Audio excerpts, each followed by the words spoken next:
दोस्तों स्वागत है आपका एसपी क्लासेज में। दोस्तों आज हम लोग देखने वाले हैं कि माचिस की कहानी क्या है। माचिस आखिर कहाँ से सबसे पहले बनना कब शुरू हुआ और ये फाइनली जो इसका हम लोग आजकल जो यूज़ करते हैं माचिस वो कब आविष्कार किया गया, सबसे पहले किस वैज्ञानिक ने बनाने का ये कोशिश किया था, इसके बारे में आज हम लोग सही से और पूर्ण रूप से जानकारी प्राप्त करेंगे। तो दोस्तों हम लोग पहले इसको समझते हैं पढ़ के, उसके बाद बात करते हैं।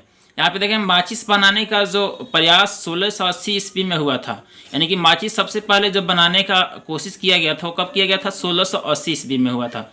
जब रॉबर्ट बॉयल ने कागज़ के ऊपर सफ़ेद फास्फोरस लगाकर उसे सल्फर लगे कागज़ पर रखा तो आग जलने लगा।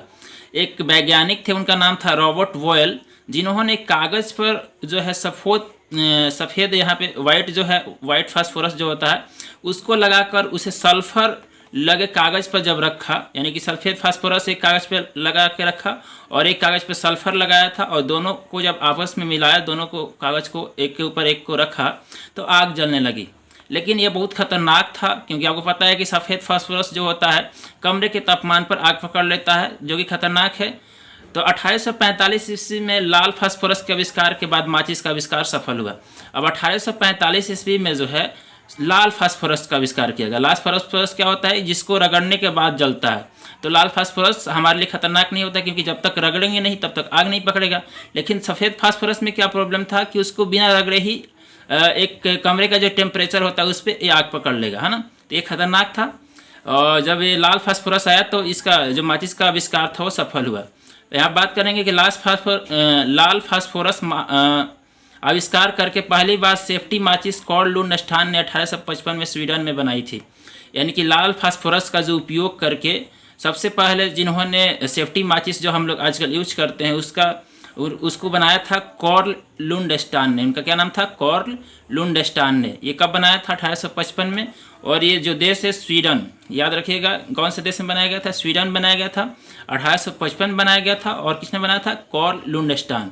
और किसका प्रयोग करके, लाल फास्फोरस का प्रयोग करके, जिसको रगड़ने के बाद आग पकड़ता है। तो आई होप कि माचिस की जो कहानी है, माचिस कब सबसे पहले प्रयास किया गया बनाने का और क्यों खतरनाक था, सफ़ेद फास्फोरस की वजह से, और फिर लाल फास्फोरस जब आया, लाल फास्फोरस का जब आविष्कार हुआ तो फिर माचिस को बनाया गया। और किसने बनाई, ये आपको यहाँ पे दिख रहा है, कार्ल लुंडस्टाइन ने। तो आई होप कि ये चीज़ आपको क्लियर हो गई होगी।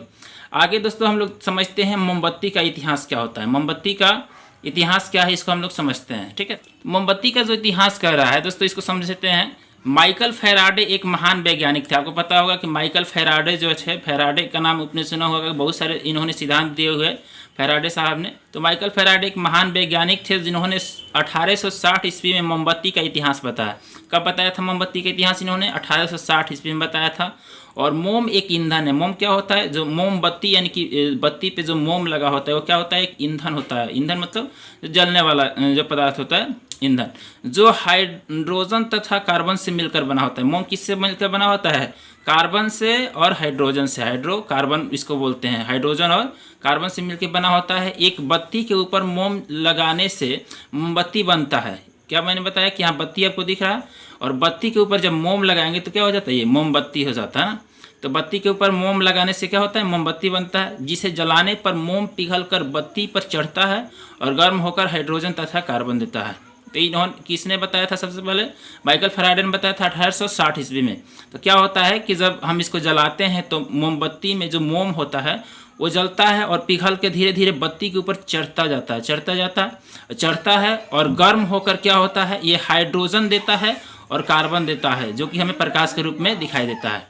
तो आई होप कि आपको मोमबत्ती का इतिहास समझ में आ गया होगा और माचिस की कहानी समझ में आई होगी। अगर ये वीडियो आपको पसंद आई है तो हमारे चैनल को सब्सक्राइब कीजिए और वीडियो को लाइक शेयर करना ना भूलें। जय हिंद, वंदे मातरम।